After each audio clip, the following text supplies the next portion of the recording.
જય માતાજી, રામ રામ સીતારામ. જોઈ લ્યો અમારે મહાદેવ ઊભા હતી. મહાદેવ મહાદેવ મહાદેવ એને કે જબરો ઘોડો એમ કાનમાં તો કાંઈ ઘટે નહીં. આમ પ્યોર ક્વોલિટીના મારવાડીના જેમ આમ તો હરખા રાખે નહીં, એને હરખા રાખે નહીં, બાકી કાંઈ ઘટે નહીં. એવો લોંટકો ઘોડો જોજો એમ રાખશે હરખા દે એમ સહેજ એટલે આમ ટસ થાય, બાકી એવા હરખા હે કાન તરવાર્યું નથી. એમ રૂપારા પણ એવા લાગે. કપારમાં એક ફૂલ છે, પૂરેપૂરો કુમેત કારા ગુડાવનો લોંટકો ઘોડો એમ એને કારા ગુડાવનો. પછી આ જો એની બેન અમારે અતિ સુંદર મણી હે કે 9-10 મહિના થઈ પછી કોઈ ધમારી નથી. એ છે આમ કારા ગુડાવની, કાન ને બધું એને એવું જો આમ કપારમાં ફૂલ, પાછળના 2 પગ ધોરા, પણ મહાદેવથી જરાક વધારે કાન ભેરા થાય એના. હાઈટ બાઈટ ને જબરી થાય. વચમાં થોડીક ઓહરી ગઈ હતી, હું એને માથે અલગ પાડીને એટલે. બાકી અમારે અતિ સુંદરમાં કંઈ ઘટે નહીં. બેનભાઈ બે એવા ચોલ્લીટના ધોડે એમ ઘોડે પણ ચોલ્લીટના. પછી આ જોઈ લ્યો અભિજીત, એને અભિજીત ગજબ જબરો થવાનો હે.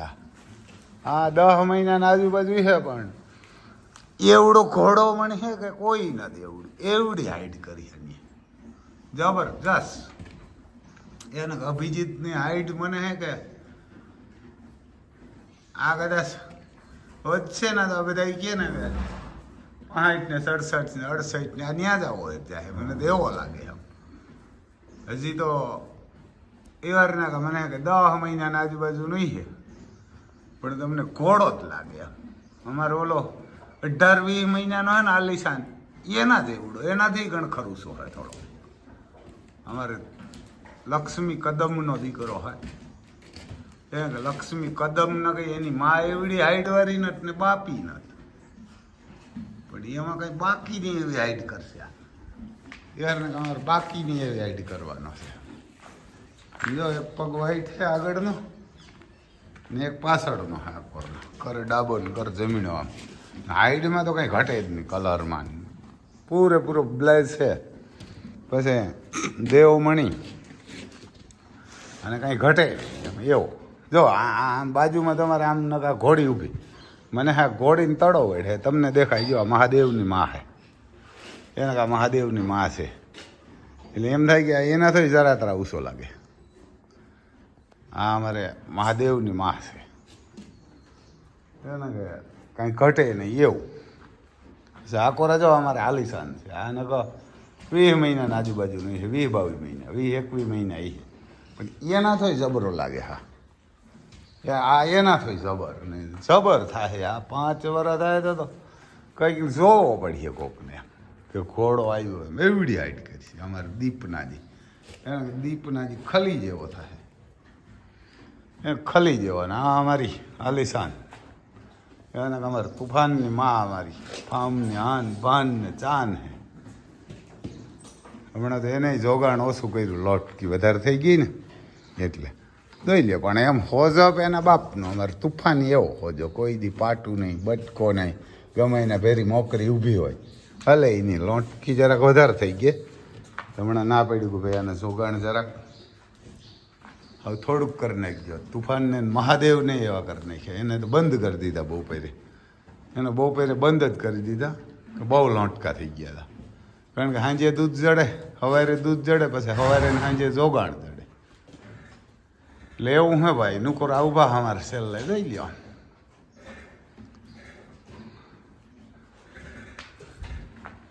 અમારે લક્ષ્મી કદમ ઉભા. જો આ એની માં છે, એને આ છે ને આ લક્ષ્મી કદમ નામ છે. તમને કોઈને મગજમાં ના આવતું ને તો કાંક એનો દીકરો છે બતાવું. જો આનો દીકરો હા લક્ષ્મી કદમ, અને આ એનો દીકરો. આમ કાંઈ ઘટે નહીં એવી હાઈટ થાય. આ ઢિયાક જેવો થઈ જાય અમારે દીપના. જે દીપ કેમ ખલી જેવો થાય એના જે આ પણ એવી થાય.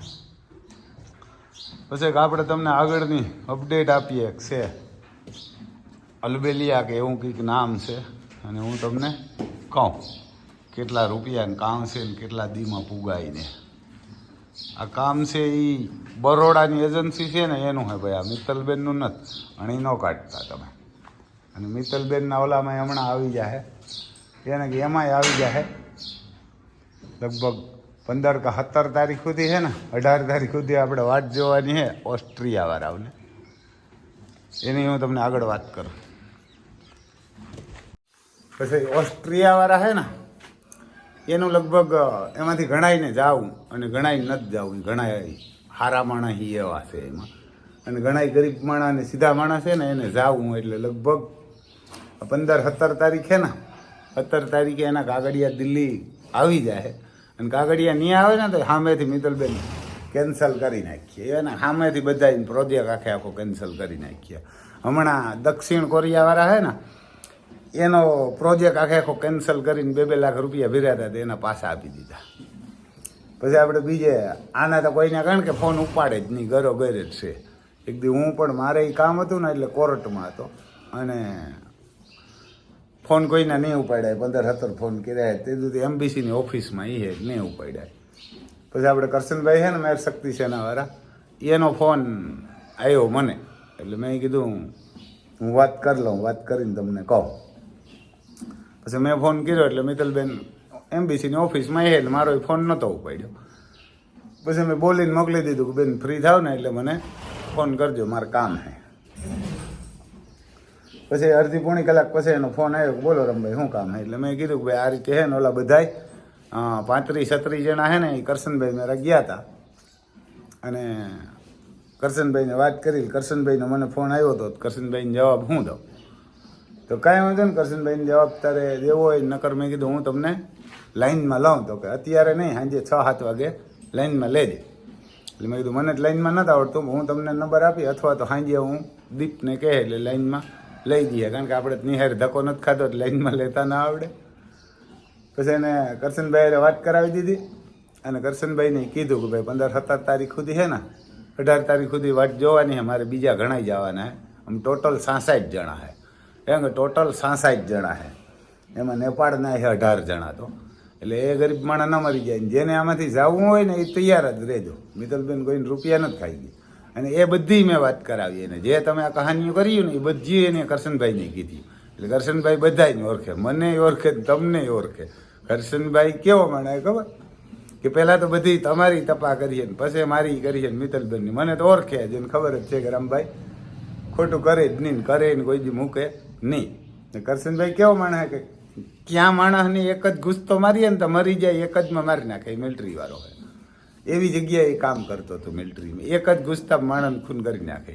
ક્યાં મારીએ ને એટલે મરી જાય એવો કરશનભાઈ હે. બાઈને કે ભાઈને ક્યાં મારીએ ને એટલે મરી જાય છે એ એને ખબર છે. પણ એ કોઈ દી કોઈને ખોટું ન કરે. મિત્તલબેને એને ચોખ્ખું કીધું કે ભાઈ આ રીતે પ્રોબ્લેમ થયો, આથી કાગળિયા આવ્યા ને બધું છે પણ વિઝા સબમિટ ન કરી દીધી દિલ્હીમાં. હવે અહીંયા મુંબઈ કાગળિયા આવશે તો 15-17 તારીખ સુધી વાટ જોવાની અને હું પોતે જ કેન્સલ કરી નાખવાની હે. નાના બધીના પૈસા આવી જાય પણ એ પૈસા કંઈ મારાથી વાંથી આવે ને તો જ પૂરા થાય એને. હું કંઈ આને કોઈને દઈ ન હોઉં. 1-2 લાખ હોય તો આપી દઉં કે ગમે નહીં કે. પણ આ પૈસા કંઈ મારાથી 66 જણાને પૂરા ન થાય. 66 જણાને રૂપિયા કેટલા થાય હિસાબ કરજો. 66 જણાને રૂપિયા 4 લાખ લેખાય કેટલા થાય? 2-2.5 કરોડ થાય.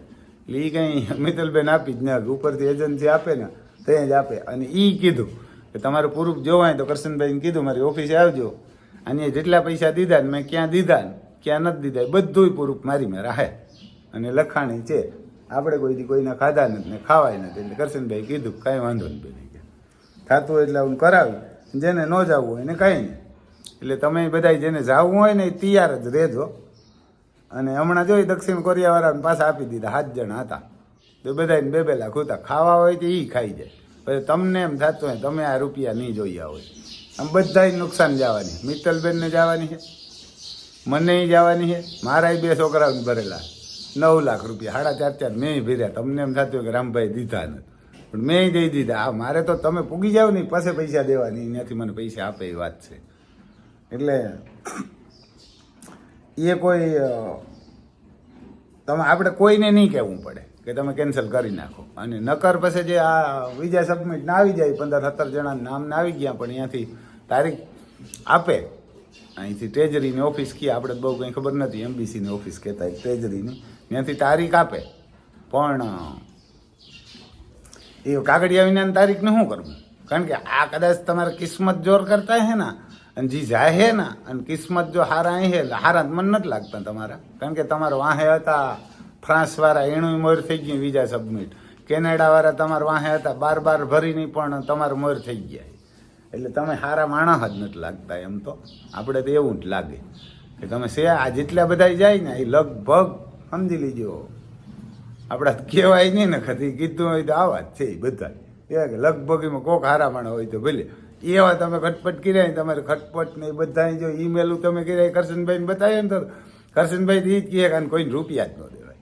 આવા ખટપટ કર્યા મિત્તલબેન, કે આવા જે ઈમેલું કર્યા ને વા એજન્સીમાં સરકારમાં, આ કામ છે ને કદાચ તમારાથી જવાઈ જાય ને તો સરકારી કામ છે. કારણ કે તમને ભારતમાં તો કોઈ સરકારમાં નથી રાખે, એમ આ કામ છે હજ સરકારી છે. જે ફાર્મ હોય ને ત્યાં કામ કરવા જાય ને આ બધા ઓસ્ટ્રિયાવાળા, એ સરકારી ફાર્મ છે. અડધા એમાં ઓલા છે માલિક, એટલે એ કામમાં વાર જ લાગે. અને એના કાગળિયા જો અહીંથી, કારણ કે ત્યાં એનો વકીલ ગયો તો વકીલ એજન્સીમાંથી કાગળિયા કાઢી અને પછી સરકારમાં આપે ને, સરકાર મુંબઈ પાછા કાગળિયા મોકલે ને તો તમારે બધા વિઝા થાય ને જવાનું થાય ને. નકર ઠન ગોપાલ રીજો હો ઘેર, એ રૂપિયા આપી દઈએ. પણ એ વાતથી આવે ને તો જ દે, બાકી તમે ભડાકો કરી દે તો એ નથી દે. આપણે એને 5 વર્ષ થયા રખીએ ને, કામ 13 વર્ષ થયા કરે, હજી કોઈના રૂપિયા ખાધા નથી. અને આ એક બીજું હે, કોઈને જવું હોય ને તો આ બરોડાની કંપની છે આપણી પોરબંદરની, એક છોકરી એના ભેરી નોકરી કરે એ એજન્સીમાં. એટલે આપણે કેદીકનું કીએ પણ આપણે નહોતા કરતા. મેં કીધું ભાઈ આ મિત્તલબેનના થઈ જાય તો આપણે કાંઈ નહીં. પણ હમણાં એક એમરજન્સી વાળું છે ને, એટલે હું તમને બધાને કહું. આમાં કુલ કિંમત રૂપિયા છે ને 7 લાખ રૂપિયા છે. કેટલા? ટિકિટ સહિત આવી જાય. કુલ કિંમત 7 લાખ ટિકિટ સહિત. અલબેલિયા, આપણે કદાચ નામમાં ફેરફાર આવતો હોય એવું બને. અલબેલિયા હે, પછી લ અર્ધો હે, પછી 2 અલબેનિયા, પછી લ અર્ધો બેનિયામાં, અનબેનિયા એવું નામ છે. પછી આ નોકરીની જગ્યાઓ ડાયરેક્ટ વર્ક પરમિટ, વેર હાઉસ, બોક્સ પેકિંગ. શું કામ કરવાનું? ડાયરેક્ટ વર્ક પરમિટ, વેર હાઉસ, બોક્સ પેકિંગ, 2 વર્ષ વર્ક પરમિટ. એટલે આમાં આવે આમ વરાદીએ રિન્યુ થઈ જાય ને 5 વર્ષ સુધી તમારે ત્યાં રહેવાનું. પગાર છે આમાં 80,000 થી 1 લાખ. યુરો થાય 800 યુરોથી માંડીને 1,000 યુરો સુધી. આ પણ યુરોપનો દેશ છે. અને આ મિત્તલબેનનું કામ જ નથી. આ તો બીજું હે, આપણે એક પોરબંદરની છોકરી છે ને, વડોદરામાં ત્યાં એજન્સીમાં નોકરી કરે, ત્યાં ઘણા બધા કામ કરે, ઘણા પુગાડ્યા ને. એ છોકરીની મા પણ આમાં કામ કરવા જાય.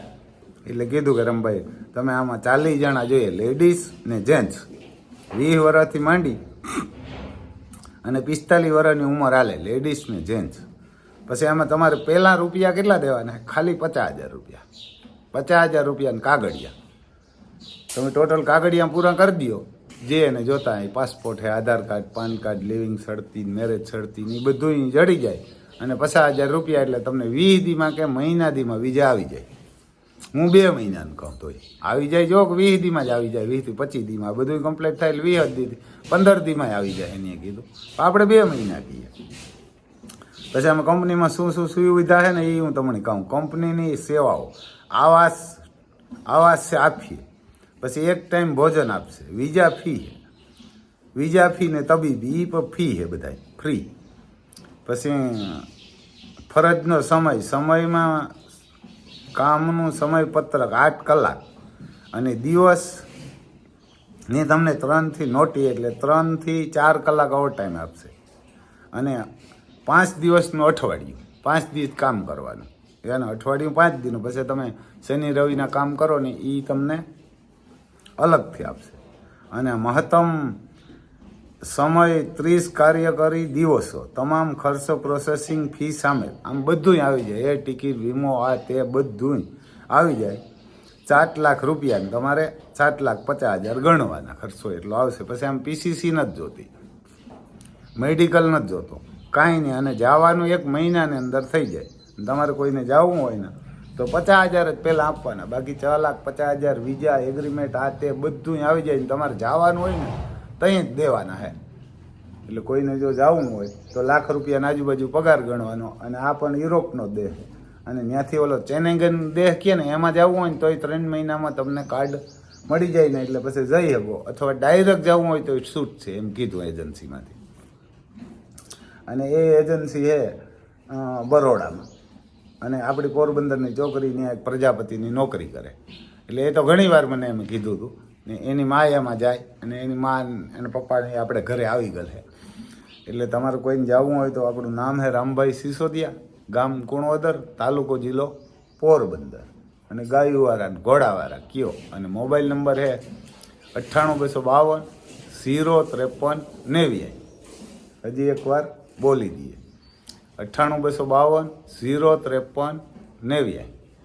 અને એ વારના કે આ ખરેખર ગા જેવું હે ને આમાં 50,000 જ રૂપિયા તમારે દેવાના, એથી વધારે દેવાના જ. પણ કાગળિયા નાનતે બધાય કમ્પ્લીટ થઈ જવા જોઈએ, અને વિઝા આવી જાય ને બધું કમ્પ્લીટ થઈ જાય ને પછી તમે કહો કે ભાઈ અમારે હવે નથી જવું, 4.5 લાખ રૂપિયા નથી, તો આ 50,000 રૂપિયા જાય એનું, તો 50,000 પાછા ના આવે. હા, એનાથી કામ ન થાય ને તો 50,000 પાછા આપી દે તમને, 2 મહિનામાં ન મોકલી દે ને તો 50,000 પાછા, એ કીધું.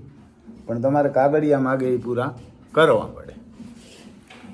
એટલે કોઈને જવું હોય તો કહેજો ભાઈ, આજે છે ગાજી હું લેડીઝ અને જેન્ટ્સ, અને 50,000 જ પહેલાં આપવાના, અને 7 લાખ રૂપિયા ટોટલ થાય. આપણે ત્યાં હું રૂબરૂ જવાનો હોય, પણ એ તો મને કહી દી કે ના કે આપણી ત્યાં છોકરી છે આપણી પ્રજાપતિની કે રમભાઈ અહીંયા ઘણા માણસો જાય ને ઘણા જોઈએ, અત્યારે 40 જણા જોઈએ, એટલે મેં કીધું હા આપણે ગોતી દઈએ, એમાં હું કોઈ જાતા હોય તો આપણને શું વાંધો, એને આપણે શું વાંધો. એટલે જય માતાજી ભાઈ.